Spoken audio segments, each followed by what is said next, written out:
E aí pessoal, tudo bom? Não sei se vocês já perceberam, mas nos eventos sociais, em algumas palestras, em sala de aula, se você fala de religiosidade, se você fala de espiritualidade, parece que há um certo olhar um pouco torto para a pessoa. Pois é, eu não tenho nenhum desconforto em falar sobre isso. Até porque eu sou católico, sou cristão e acredito na espiritualidade, mesmo se eu não acreditasse, ela existiria. E e o nosso corpo é formado de alma, corpo e espírito, né? O nosso ser é formado de alma, corpo e espírito. Isso já está mais do que filosoficamente. Não precisa nem acreditar em Deus para filosoficamente poder provar essa questão. Mas, sendo um cristão, eu acredito piamente, né? Não só nessa formação do ser, que é o corpo, a alma e o espírito, mas também na vinda de nosso Senhor para nos salvar. Por que eu estou falando isso aqui? Que às vezes nas palestras, na sala de aula, as pessoas não veem com bons olhos quem fala sobre espiritualidade. Porque, por exemplo, em uma palestra sobre suicídio, em duas palestras sobre suicídio que eu fui, quem ministrou a palestra foi um psicólogo, uma psicóloga, né? E no outro caso foi uma assistente do serviço social. E eles falavam sobre pertencimento, sobre necessidade de ter um sentimento de participação, um sentido de vida, mas todos eles atrelavam essas coisas ao aspecto material. Por exemplo, o sentimento de pertencimento significa pertencimento a um grupo, sentido de vida, quais são os objetivos que você tem para essa vida. Então, se você se limita à materialidade dessa vida, naturalmente, quando você está velho, que os objetivos já não serão alcançados nesta vida, você acaba entrando em depressão. Então, essas soluções para evitar a depressão, para evitar o suicídio que esses palestrantes normalmente dão são soluções materiais. E eles têm uma dificuldade de falar sobre religião. Pois é, eu vou contar umas experiências. Eu queria saber se vocês já tiveram essas experiências com a espiritualidade, com o mundo espiritual agindo sobre o mundo material para livrar de algum mal. Para induzir para o mal, o mundo espiritual aqui ele vem com força mesmo, para ficar induzindo a gente a fazer as coisas erradas. Inclusive, às vezes a gente faz uma coisa que se arrepende logo em seguida e fala, pô, mas por que eu fiz isso? Eu acredito que tenha sido a influência maligna, né? Mas existem alguns exemplos bons. E esse vídeo aqui é justamente para contar esses exemplos bons. Eu vou contar 1, 2, 3, 4, 5 exemplos que aconteceu comigo. Por exemplo, o primeiro que eu tenho é da Academia Militar das Agulhas Negras, quando eu ainda era cadete do Exército, lá nos anos de 2001.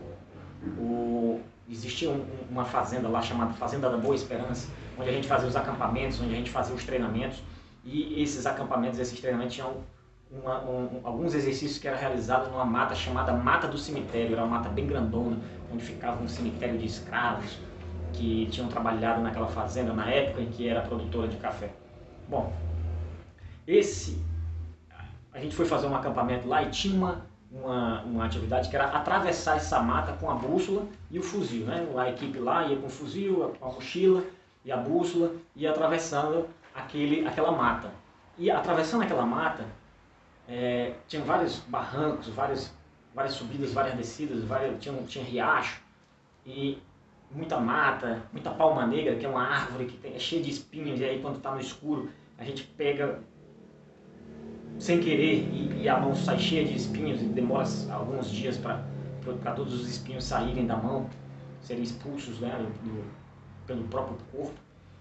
E aí a gente estava atravessando essa mata e o meu carregador caiu. O carregador do fuzil, né? O carregador do fuzil caiu. O que é o carregador? O carregador é o que o pessoal com menos conhecimento chama de pente. O pente da arma, o pente do fuzil caiu, né? O carregador que a gente coloca a munição caiu porque bateu em algum lugar, ou então meu dedo encostou no retém do carregador e aí ele caiu na escuridão. E aí eu fiz uma prece, pedi para Deus para me ajudar a encontrar aquele carregador no meio da escuridão. Não podia acender a lanterna nesse exercício. a gente ficava olhando só pelo ponto luminosozinho que já tem na bússola, ele fica iluminando lá e a gente vai bem devagarinho. E ele caiu longe, eu estava em cima de um barranco, quando eu pulei, quando a gente desceu o barranco, e eu percebi que o carregador já não estava mais. Eu ficava sempre conferindo, né? E aí eu fiz essa oração e em poucos instantes, uns 20, 30 segundos, minha mão foi certeira no local. Porque era difícil encontrar aquilo lá. E um amigo meu já tinha perdido um carregador numa situação anterior e não achou. E ele foi punido, né? E aí com medo, com receio de ser punido, com aquela questão de não ser chamado de amador e etc. Aí eu fiz essa oração, Jesus me ajudou e eu encontrei, na hora que eu meti a mão no local que eu imaginava ser o correto, realmente era o correto. Depois, no mesmo ano, em 2001, foi em 2001 eu acho, tem outra regional, a gente faz uns treinamentos de patrulha, e aí tem os assaltos à patrulha, que a gente levanta e vai assaltando o inimigo, e a gente estava lá fazendo uma emboscada. E aí, na hora do assalto, mandar todo mundo levantar, assaltar, e teve uma hora que a gente teve que sair correndo, e no que eu saí correndo, o meu pé pisou no nada. Eu estava perto de um rio, parece que tinha um barranco nesse rio, o meu pé direito, ele apoiou na terra, e o pé esquerdo foi no nada. No que ele foi no nada, eu não sei nem o que aconteceu direito. Eu só se lembro de, meu Deus, porque eu pensava que era fundo o local, porque também estava escuro. E o que aconteceu? Eu dei um looping em torno do meu próprio eixo, e eu estava de mochila, e a mochila normalmente do cadete é pesada, uns 10, 12 quilos. E eu caí num banco de areia, sentado, e aí toda a ação se desenrolando, só que eu fiquei meio fora de mim, e por alguns segundos, né, depois eu percebi, caramba, obrigado meu Deus por ter me ajudado. E aí eu continuei no treinamento. O outro, aí depois que eu me formei na academia, claro que teve outros casos, né, que eu não lembro agora, esses são os mais emblemáticos. E aí teve um outro, que eu estava indo de Garanhuns, em Pernambuco, até Petrolina, dirigindo, porque eu e um sargento, a gente tinha sido escalado para fazer o estágio de Caatinga, e a gente foi de carro. E no que a gente foi de carro, a estrada era mais de 600 quilômetros. E a gente estava chegando de um acampamento, ou seja, eu estava cansado. E aí eu fui dirigindo até onde eu pude, e naquela época alguns carros não tinham ar-condicionado, o meu carro não tinha ar-condicionado, eu dirigia com os vidros abaixados. E eu com sono, e eu falei, pô, agora vamos trocar, eu vou dormir e tu vai dirigir. E o cara falou assim, olha, tenente, eu não sei dirigir, eu não dirijo. Putz, e agora como é que a gente vai chegar no horário? Porque tinha um horário para chegar lá em Petrolina, né? Acho que, se não me engano, era até domingo às 18 horas, porque às 19 horas tinha que já fazer uma cerimôniazinha lá para verificar se a gente tinha chegado. E aí, como é que a gente vai chegar? Então eu tenho que continuar dirigindo. E eu fui dirigindo. Só que eu tava com muito sono, eu jogava água, eu botava a cara assim no vento, eu me estapeava, mas não tava dando. E mentalmente eu pensei, meu Deus, se eu dormir aqui na direção, eu vou morrer. Mas pior de tudo é morrer o sargento aqui ao lado, que ele é pai de família. E a esposa e os filhos dele estão esperando. Então, por favor, meu Deus, me ajude a ficar acordado. E eu sempre ficava assim, né, para cima da direção, porque pro vento bater nas costas, dar uma arejada. Aí na hora que eu falei, por favor, aí eu dei uma desencostada do banco, e uma abelha entrou por trás de mim, picou nas minhas costas. E na hora que eu fui fazer uma reclamação, eu lembrei, acabei de pedir para ficar acordado e essa abelha veio justamente para me deixar acordado. Aí eu fui dirigindo até Pernambuco, até Petrolina, sem maiores problemas, depois de levar a picada de abelha enviada por Nosso Senhor Jesus Cristo. Depois teve outra situação. Essa situação aqui foi mais recente, foi há 2 semanas. Eu estava dirigindo a mais ou menos 110, 120 à noite, indo de Teresina para Campo Maior, aqui no Piauí, e depois de Altos, depois de uma cidadezinha chamada Altos, tem a Curva da Raposa, e depois da Curva da Raposa eu peguei um embalo de novo e continuei nesse ritmo. Só que quando eu vi uma luzinha lá na frente, era um daqueles caminhões antigos, velhos, que anda todo sem regularização na estrada. E aí ele estava bem devagarinho, ele estava uns 60 por hora. E eu fui reclamando, eu fui freando, né, porque não dava para passar, por causa da sinuosidade da estrada. Eu fui freando e reclamando. Só que quando eu cheguei próximo a ele, ele se aproximando no outro caminhão de lá para cá, e graças a Deus esse caminhão estava na frente. Porque no momento em que eu me aproximei dele, já estava passando uma boiada na estrada. Ou seja, se eu viesse no meu embalo, eu teria realmente batido naqueles bois que estavam atravessando a estrada. Porque eu não podia ir para o lado, porque estava vindo um carro. E nem, não adiantava também, porque tinha boi tanto de um lado quanto do outro. A boiada era grande, tinha uns 50, 60 bois. Eles estavam atravessando a BR. E aí o meu enteado que estava do meu lado, ele falou assim, o que é isso aí? Tu não sabe o que é isso? Isso aí, ó, foi um livramento que a gente acabou de passar. Deus mandou esse carro para atrapalhar o nosso caminho, para que a gente fosse devagar, para a gente não bater nesses bois que estão passando. Foi desse jeito mesmo. Eu fiquei impressionado. E agora, na última semana, aí estava de novo indo para Campo Maior. Quando chegou em Altos, o carro entrou na reserva.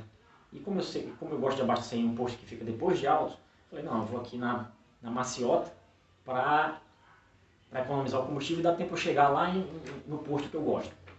E aí quando eu cheguei no posto de gasolina, aliás, quando eu estava indo para o posto de gasolina, bem na Maciota, tinha uma reta que eu gostava de acelerar, eu deixei de acelerar para economizar a gasolina, e lá na frente tinha justamente um carro da Polícia Rodoviária Federal, esperando as pessoas passarem em alta velocidade para multar. E aí eu escapei dessa multa, sem saber, né? Sem intenção. Eu estava devagar mesmo, estava 90 por hora ali mais ou menos, para economizar combustível, e aí passei lá tranquilamente. E quando eu cheguei lá no posto de gasolina, aí estava sem gasolina, eu tive que voltar a Altos, abasteci em Altos, e aí fui para Campo Maior tranquilamente. E aí, o que você acha? Você acha que isso aí é um acaso? Uma coincidência? É questão de fé? Eu sou protegido? Você é protegido? Bom, você pode até acreditar no acaso. A coincidência existe, o acaso não existe. Deus faz tudo do jeito que Ele quer, do jeito que Ele permite. Então, as coincidências são as arrumações que Deus coloca no nosso caminho para que as coisas aconteçam do jeito que Ele planejou.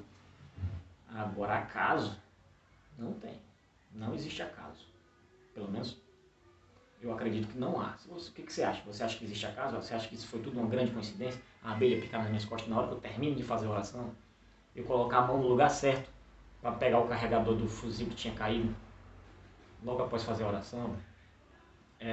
Eu não ter sofrido nada com aquele looping que eu dei, com aquela cambalhota no ar que eu dei, depois de ter pisado, aliás, não pisado em nada na hora que eu estava saltando. Você acha que isso é tudo acaso? Eu não sei, eu não acredito nisso, no acaso. Pode ser coincidência, claro, porque as coisas têm que ir se ajeitando. Tudo tem que coincidir, mas acaso não é. Então, meus amigos, eu peço a Deus que abençoe a todos. Tenham uma excelente quaresma e fiquem com Deus. Peço que deem um like no vídeo e compartilhem também, tá bom? Para que a gente possa ter mais seguidores e mais curtidas aí, para que de repente tenha uma projeção maior nesse canal.